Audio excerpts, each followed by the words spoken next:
Bible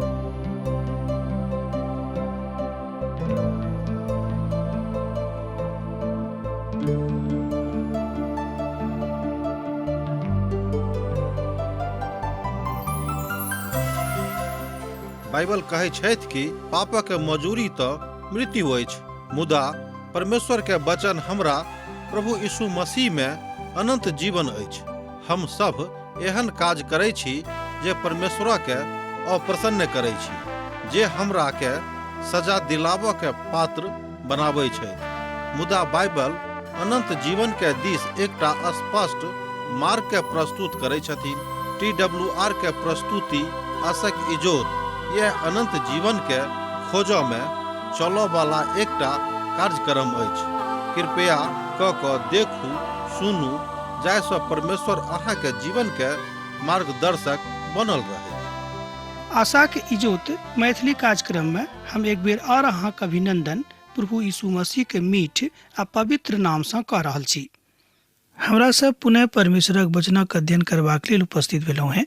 आजुक दिन हमरा सब यशाया के पोथी के 51 और 52 अध्याय के देखब। हमर विश्वास अछि कि जे अहाँ सब निके सुखे हैब और प्रभु परमेश्वर के वचनक अध्ययन करबाक लेल तैयार हैब। अध्याय 51 का अध्याय व्यर्थ चल जायत से जुड़ल गेल अछि। जेना हम पछला दिन अहाँके कहना छलहुँ हैं कि बहुत बात छोट छोट थिक, तकरा ऊपर हमरा सब गोटे विचार करबाक अछि। केओ ई बातक अनुभूति करनाइ बिनु जँ करैत तऽ ओ अध्ययन नहि कऽ सकैत छथि, किएक तऽ इस्राएली जे प्रभु के चुनल प्रजा छलाह, एकटा विशेष योजना के तहत एक काजक करैत छथिन। तहन मंडली अर्थात कलीसिया और अहूँक लेल प्रभु के विशेष योजना हुनका लग में छनि। ध्यान राखब, एहन कोनो मनुख नहि छथि जिनका लेल प्रभु के लग में विशेष योजना नहि छनि। 50 अध्याय के आखिरी पद में एही बातक ऊपर चुनौती देवल गेल छल। अंत एही बात सेहो भेल छल कि परमेश्वर एकटा विशेष योजना लऽ कऽ मनुख जाति के सन्मुख में राखैत छथि। एहि संदर्भ में पूरा करबाक वाचा ओ सेहो कहैत छथिन कि जे केओ पिताक संगे रहता, जे केओ हमरा संगे रहतैथ, एहि विशेष योजना में सम्मिलित कयल जेता आर ओ पूर्ण शांति प्राप्त कऽ कऽ मनुख जाति के लेल एकटा उदाहरण स्वरूप ठाढ़ भऽ जेताह। अर्थात अध्याय 51 में परमेश्वर ओहि चुनौती के विषय में बताबैत छथि जे अहाँके हमरा सम्हरि कऽ रहबाक अछि। ध्यान दियौ, अहाँके और हमरा सम्हरि कऽ संसार में रहबाक अछि। जँ अहाँ रोमियो के पोथी के दिस जायब तऽ अहाँ ई बातक पायब। 13 अध्याय के 11 आ 12 पदक जहाँ पढ़बेक तऽ ई बातक नीकसँ सीख सकैत छी। किएक तऽ प्रभुक लग योजना छनि आ जँ हुनक योजनाक अनुसार आ हुनक रीतिक अनुसार अहाँ नहि चलबेक तऽ प्रभुक योजना जे महान योजना अछि अहाँके लेल, अहाँके जिंदगी में पूर्ण नहि हैत। बतावल जा सकैछ प्रभु यीशु मसीह के उद्धार एही कथा के निर्वाचनक दिस आनैत अछि। आ जहन हमरा सब विश्वास करैत छी, परमेश्वर हमरा संगे काज करनाइ आरंभ कऽ दैत छथि। राति अब समाप्त हुअ बला अछि और दिन आरंभ भऽ जाइत अछि, अर्थात दुखक दिन अब जाय बला अछि आ आनंदक दिन, प्रभु के शांति के दिन अहाँके जिंदगी में आबऽ वाला अछि। अन्हारक शक्ति अब कमजोर भऽ जायत, अन्हारक शक्ति अब विनष्ट भऽ जायत आ प्रभु के इजोत, यीशु के इजोत अहाँके जिंदगी में चमकत आ यीशु के इजोत अहाँके बड़ शक्तिशाली हथियारक रूप में आबि रहल अछि। इस्राएली के उद्भव हुनक पुरान इतिहास से होते जाय बातक हमरा लोकनि पंच ग्रंथ के अध्ययन करबाक काल में कहने छलहुँ हैं। हे धर्म पर चलऽ वाला, यहोवा के खोजऽ वाला, कान लगा कऽ हमर सुनियोक। जाय चट्टान में से अहाँ खोदल गेलहुँ हैं और जाय कानी में से अहाँ निकालल गेलहुँ हैं, तकरा ऊपर ध्यान करियोक। एहि बातक हमरा लोकनि एहिठाम 51 अध्याय के 1 पद में देखै छी। पोथी के नाम भेल यशाया। ध्यान दियौक, विश्वासी के परमेश्वर कोनाक चुनने छलाह, हुनका कोनाक बनौने रहथि। आ जे इस्राएली धर्मी आ नीक बाट दऽ कऽ चलऽ वाला लोग छलाह, ओ कोनाक परमेश्वर सँ अलग हटि गेलाह। हमरा लोकनि एहिठाम देखैत छी ओ कतेक पवित्रता सँ प्रभु हुनका चुनने रहथिन आ हुनका संगे बाचा बान्हने रहथिन। अपन मूल पुरुष इब्राहिम और अपन माता सारा पर ध्यान करियोक, जानो असगरे छलाहा, तहिए सो हम हुनका बजेलहुँ हैं, आशीष देलहुँ हैं, आ बड़ा सेहो देलहुँ हैं। ये बात कहाँ एठाम 2 पद में देखे छी। प्रभु बाजि रहल छथि कि हम अब्राहमक बजेलहुँ हैं आ हुनका बढ़ा देलहुँ हैं। एही तरह हम अहूँके आह्वान कऽ रहल छी, अहूँ हमरा लगमे आउ, हम अहाँके बढ़ा देब। अहाँके विश्वासक कारणे ई हैत। ई कोनो सांसारिक धार्मिकता नहि, मुदा ई पिता परमेश्वरक धार्मिकता अछि। हम हुनका जिंदगी में बड़ अद्भुत काज केलहुँ हैं और अब हम अहाँके हृदय और जिंदगी में आबऽ चाहै छी। एहि तरह हमरा लोकनि देखै छी इजरायली के लेल जे भविष्यवाणी कयल गेल छलै के तकरा एहिठाम पूर्ण होइत हमरा लोकनि देखलहुँ हैं। पुराना नियमक काल में हमरा सब एखनो देखै छी कि जहन यशाया के काल छलै तऽ ओहि काल में इजरायली के दशा बड़ खराब भऽ गेल रहनि। हे हमर प्रजाक लोक सब, हमरा दिस ध्यान धरू। हे हमर लोक सब, कान लगा कऽ हमर सुनू, कियाक तऽ हमरा तरफसँ व्यवस्था देवल जायत और हम अपना नियम देश देशक लोकक इजोत होयबाक लेल स्थिर कऽ देब। ए बातक हमरा लोकनि एहिठाम पद 4 में देखै छी। ओ हमर राष्ट्र इसराइलके अहाँके प्रभुक इजोत लऽ कऽ चलबाक अछि, कियाक तऽ प्रभुक बाचा बड्ड नीक और नीक बातक दिस लऽ जाइत अछि। अहाँके जिंदगी में ओ बड्ड नीक नीक करयवला छथि। कोनो तरहक आघात ओ मनुष्य जाति के जिंदगी में करबाक इच्छा नहि राखै छथिन। हमर छुटकारा निकट अछि, हमर उद्धार प्रकट भेल अछि। हम अपन भुजबलसँ देश देशक लोकके न्याय करब। द्वीप हमर बाट जोहैत और हमर भुजबलक आशा रखताहा। एहि बातक हमरा लोकनि एहिठाम पद 5 में देखै छी। पोथीक नाम भेल यशाया, अध्याय भेल 51। हमर धार्मिकता नजदीक में अछि। धार्मिकता प्रभु यीशु मसीह थिकाहा। एहिठाम धार्मिकता प्रभु यीशु मसीह दिस इशारा करैत अछि।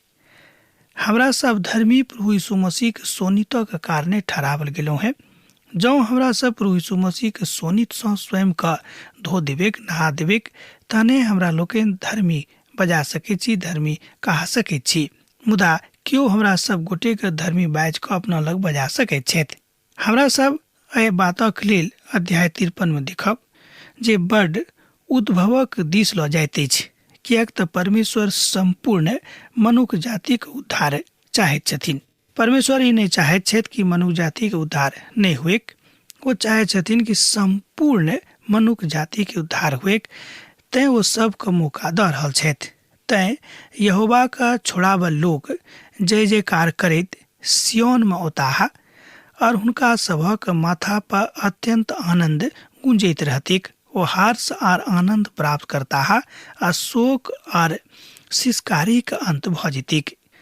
एहि तरह हमरा लोकनि ई बातक एहिठाम 11 पद में देखै छी। 51 अध्याय के पोथीक नाम भेल यशाया। सियोन यरूशलेमक एकटा भौगोलिक, अब एहिठाम ध्यान दियौक, सियोन यरूशलेमक एकटा भौगोलिक प्रक्षेत्र अछि जे एही धरती पर अछि। मुदा एहि बातक हमरा अहाँके बुझबाक अछि कि जाहि सियोनक विषय में एहिठाम बताओल गेल अछि ओहि धरती परक नहि अछि, ओ स्वर्गक दिस इशारा करैत अछि। बंधुआ बड़ जल्दी स्वतंत्र कयल जेताह। ओ गड्ढा में नहीं मरताह आ नहीं हुनका रोटी के कमी रहतनि। ए बातक हमरा लोकनि एहिठाम यशाया पोथी 51 अध्याय के 14 पद में देखैत छी। अजे समुद्रक उथल पुथल कऽ दैत छथि, जाहिसँ हुनक लहर में कंपन होइत अछि। ओ तऽ हमही अहाँक यहोवा परमेश्वर थिकहुँ हैं। हमर नाम सेनाक यहोवा अछि आर एक अहाँक मुख में अपन वचन देखलहुँ हैं। यशाया पोथी 51 अध्याय 14 आ 15 पद एहि बातक व्यक्ति करैत अछि। परमेश्वर हुनक कुल पिता छलाह। अब्राहमक धरती के अंतिम प्रभाग में वो उठा कऽ एम्हर उम्हर लऽ गेलनि और परमेश्वर हुनका आशीष देलनि और हुनक वंश के संपूर्ण धरती पर छिटिया देलनि आ सब ठाम ओ छिटिया गेलाह, पसरि गेलाह। एहि बातक हमरा लोकनि पवित्र पोथी में देखै छी, अर्थात मनुष्य जाति के परमेश्वर बड़ आशीषित केलनि। यिर्मयाह के पोथी एहि बातक कहैत अछि, एहि बातक घोषणा कहैत अछि। 23 अध्याय के 8 पद में जँ अहाँ पढ़बै तऽ पाएब एहि बातक सत्यापन ओतौ कयल गेल अछि यिर्मयाह के पोथी में। मुदा ओ ई बजलाहा, यहोवा जे इसराइलक घरानाक उत्तर देश सँ और ओहि सब देश सँ जे जतऽ सँ हमरा अनेरे निकाल देने छलाहा छोड़ कऽ लऽ आने छथि, तहुनक जिंदगी के सौगंध तहनो अपने देश में बसल रहता हा। ये बात कहाँ एठाम यिर्मयाह पोथी 23 अध्याय के 8 पद में देखे छी। अब आगा 17 पद अवधि से चलू। 17 पद से लऽ कऽ 22 पद धरि इसराइली के वर्तमान अवस्था के विषय में बताओल गेल अछि। हे यरूशलेम जागू और उठू, ठाढ़ भ जाऊ, अहाँ यहोवा के हाथ से हुनक जलजलाहटक कटोरा में से जेने छी, अहाँ के कटोरा पर लड़खड़ा गेल अछि, मद पूरा के पूरा पी गेलहुँ हैं। अब आजुक युग में जँ अहाँ एहि बातक देखे छी तऽ सब ठाम यह भऽ रहल अछि, लोग प्रभु से अलग भऽ रहल छथि। अहाँ के प्रभु यहोवा जे अपन प्रजा के मुकदमा लड़ऽ वाला अहाँ के परमेश्वर थिकाहा, ओ एना कहैत छथि, सुनू, हम लड़खड़ाबऽ वाला मद के कटोरा के अर्थात अपन जलजलाहट के कटोरा के अहाँ के हाथ से लऽ लेत छी, अहाँ के कहियो फिर ओहि में से नहीं पिय पड़त। एहि तरह हमरा लोकनि देखै छी कि हर तरह के दुख आ तकलीफ जे अहाँ के जिंदगी में छल, विश्वासी के जिंदगी में छल, ओहि सबटा बातक परमेश्वर विश्वासी के जिंदगी से उठावे के इच्छा राखैत छथि। प्रभु यीशु मसीह के इनकार करनाइ आजुक युगक प्राथमिकता अछि। सुनि कऽ हमरो कहियो बड्ड तामस चढ़ैत अछि कि अतेक अनुग्रहकारी प्रभु के लोक कोना कऽ इनकार कऽ दैत छथि अपन स्वार्थ में, किएक तो अपन अपन प्रभु बना लेने छथि, अपन अपन हाथ से प्रभु के गढ़ि कऽ राखि लेने छथि। यह अवस्था आजू के मनुखक छनि, आ जे बात कहियो संभव नहीं थिक। शांति के अनुभूति में अपना आप के अहाँ लऽ चलू, यह प्रभु की इच्छा सेहो थिक। अब आगा हमरा लोकनि देखै छी कि जे भरोसा प्रभु अहाँ के देने छथि, वही भरोसा दऽ कऽ अहाँ चलू, किएक तऽ यह बात प्रभु अहाँ के जिंदगी में चाहैत छथि। हे सिय्योन जागू, अपन बलक धारण करू, हे पवित्र नगर यरूशलेम अपन शोभायमान वस्त्रक पहिर लिअ, किएक तऽ अहाँ के बीच खतना रहित और अशुद्ध लोग फिर कहियो प्रवेश नहीं करता हा। ए बातक हमरा लोकनि ठाम 52 अध्याय के 1 पद में देखे छी। परमेश्वर चाहैत छथि कि अहाँ आगाँ बढ़ू, परमेश्वर चाहैत छथि कि अहाँ प्रभु के लग में रहू। जहन प्रभु सिय्योन कहै छथि तहन और कोनो दोसर जगह ने, मुदा वह सिय्योन नगर अछि जे भौगोलिक दृष्टिकोण से एहि धरती पर अछि। एहिठाम वही सिय्योनक दिस इशारा अछि। ई इस्राएलक भूमि पर अवस्थित अछि। ई वास्तव में यरूशलेमक नगरी के सर्वोच्च स्थान अछि। ई दाऊदक बड्ड हुनक पसंदीदा स्थान छलनि। प्रभु हमरा सभक महान दास छलाह, ओ ओतऽ गेल रहथि। वो कहै छथिन कि बहुत छोट जगह छल, मुदा आजुक युग में ओहि जगह का और छोट कयल देवल गेल अछि, किएक तऽ ओहि जगह पर आजुक युग में अखन दोसर लोकक अधिकार भऽ गेल छनि। यरूशलेम ओते अछि जतऽ छलै के धरती पर, मुदा बहुत लोग कहै छथिन कि ओ नहीं थिक। अब जे हुए, मुदा विद्वान सब मानैत छथि कि वह स्थान थिक। तहन ओहि जगह के प्रभु परमेश्वर शुद्ध करऽ वाला छथि, ओहि जगह के सुंदरता के प्रभु पुनः आनऽ वाला छथि, किएक तऽ प्रभु एहि जगह से बड़ प्रेम राखै छथिन। अपना ऊपर से गर्दा झाड़ि दियौक, हे यरूशलेम उठ जाऊ, हे सिय्योनक बंदी बेटी अपन गरा के बंधन के खोलि दियौक। एहि बातक हमरा लोकनि ठाम 52 अध्याय के 2 पद में देखै छी। आजुक दिन ओतऽ बहुत लोग छिक, हमरा लोकनि जानै छी। ई एहि संपूर्ण स्थान पर अखन दोसर लोकक राज छनि। हमरा लोकनि जानै छी कि पवित्र यरूशलेम पर पवित्र लोकक अखन अधिकार नहीं छनि। एक दिन एहि नगरी के समस्त प्रकारक आपदा सँ परमेश्वर दूर करबाक लेल आबि रहल छथि। जहन ओ 1000 बरखक लेल राज करबाक हेतु एहि संसार में उतरता है, किएक तऽ परमेश्वर का ई जगह बड़ पसंद छनि। ओते से ओ संपूर्ण संसारक ऊपर राज करतैथ। यीशु मसीह स्वयं एहिठाम अपन राजक स्थापना करता है, किएक तऽ 2500 बरख धरि एहि नगरी के गुलामी के जंजीर से हुनके छोड़ेबाक छनि। एहि तरह हमरा लोकनि देखै छी कि प्रभु परमेश्वर के दास जतेक बातक भविष्यवाणी कयने छलाह ओहि सबटा बातक पूर्ण होइत हमरा लोकनि आजुक युग में देखै छी। पूर्णता प्रभुक दिस सँ अछि, मनुखक दिस सँ नहि थिक। मुदा काल्हि आबि रहल अछि, ओहि काल में सब किछु ओहिठाम सँ समाप्त कयल जेतैक। अर्थात एक महान आशा विश्वासी लोकक छनि, किएक तऽ यहोवा एना कहैत छथि, अहाँ जे सेंत मेंत बिका गेल छलहुँ हैं, तें अब बिना टाका देने छोड़ावल जायब। एहि बातक भविष्यवाणी एहिठाम यशायाह कऽ रहल छथि, किएक तऽ यहोवा एना बाजि रहल छथि, अहाँ जे सेंत मेंत बिका गेल छलहुँ हैं, तें अब बिना टाका देने अहाँ छोड़ावल जायब। किएक तऽ जे परमेश्वरक एहि पवित्र नगरीक अपना अधीन में कनेने छथि, हुनका सेंत मेंत परमेश्वर के अधिकार में सँ ओ लऽ लेने रहथि, तहन हुनका अनेरे एहि नगरी के छोड़ऽ पड़तनि। तैं ओ एहि नगरी के हुनका अनेरे एहि तरह छोड़ावल जेतनि।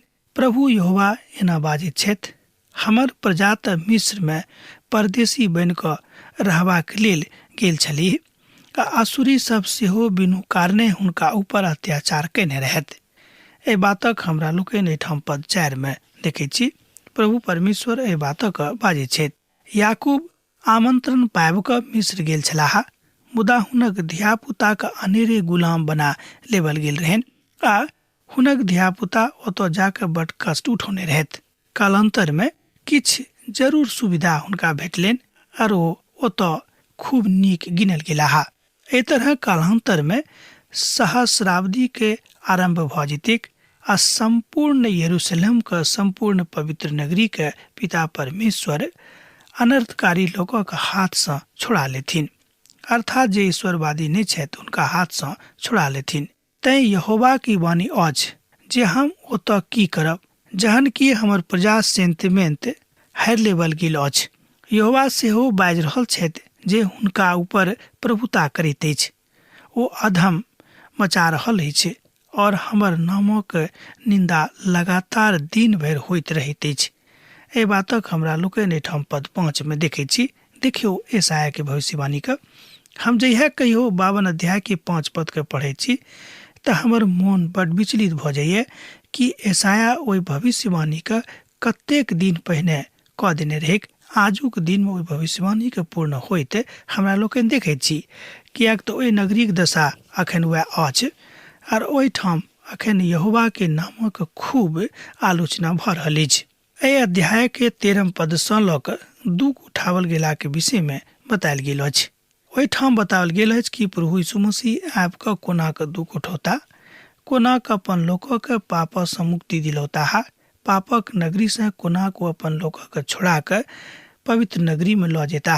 एहि बातक विषय में हमरा लोकनि एहिठाम सँ आगाँ देखै छी। यशायाह पोथी 52 अध्याय तकर 13 पद एहि बातक कहैत अछि, देखियो हमर दास बुद्धि सँ काज करता, आ ओ ऊंच और महान और अति महान भऽ जेता। एहिठाम हमरा लोकनि देखै छी कि प्रभु यीशु मसीह के दिस ई बात इशारा कयल गेल अछि, जहन ओ सहस्राब्दी के काल में आबि कऽ एहिठाम राज करतथि। एहिठाम हमरा सब मसीह के आगमनों के विषय में देखै छी जे आगाँ हुअ बला अछि। ई घटना एहि संसार में घटऽ बला अछि। ई घटना एहि संसार में 100% सत्य रूप में घटतैक, किएक तऽ पवित्र पोथी एहि बातक बेर बेर कहैत अछि।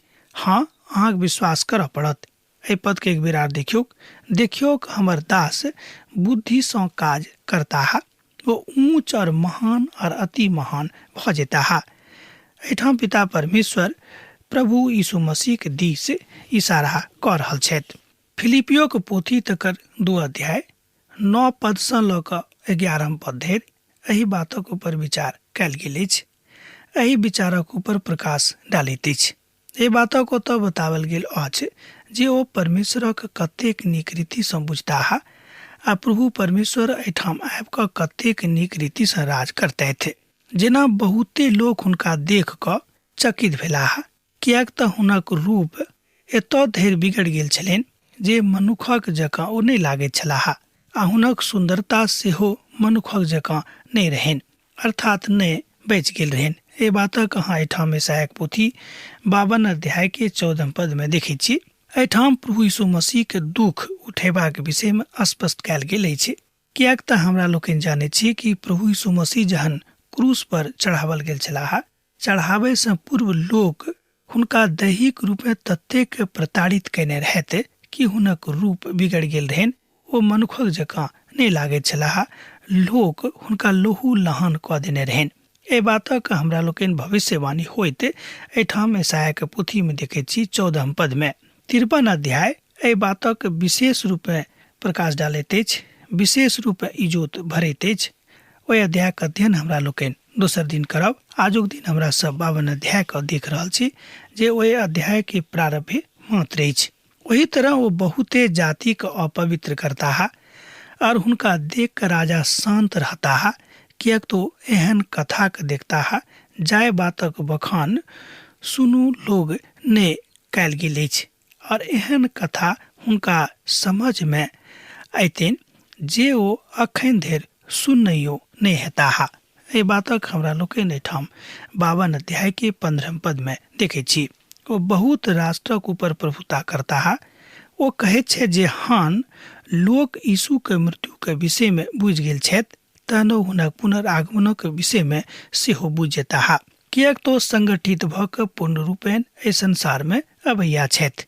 आजू के परिप्रेक्ष्य में हमरा लोकनि एहि बातक देखै छी। यशायाह के पोथी 52 अध्याय तकर 15 पद एक बेर और देखियो हमरा संगे।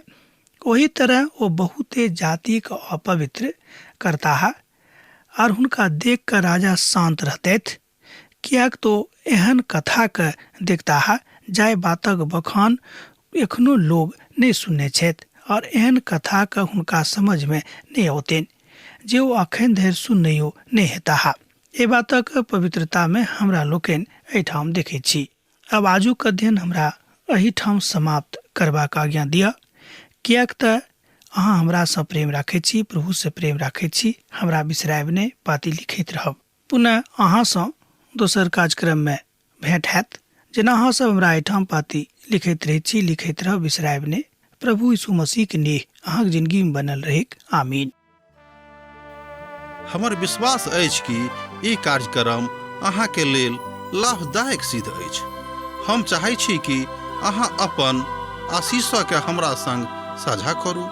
जँ अहाँ के नजीक बाइबल सँ आ जीवन सँ संबंधित कोनो प्रकार के प्रश्न भऽ सकै अछि तऽ अपन समस्या के लेल प्रार्थना करबा के लेल जँ चाहै छी तऽ हमरा फोन नंबर पर जरूर संपर्क कऽ सकै छी। परमेश्वर अहाँ सब के लेल एकटा सुंदर, सुखद, आनंदित दिन प्रदान करै।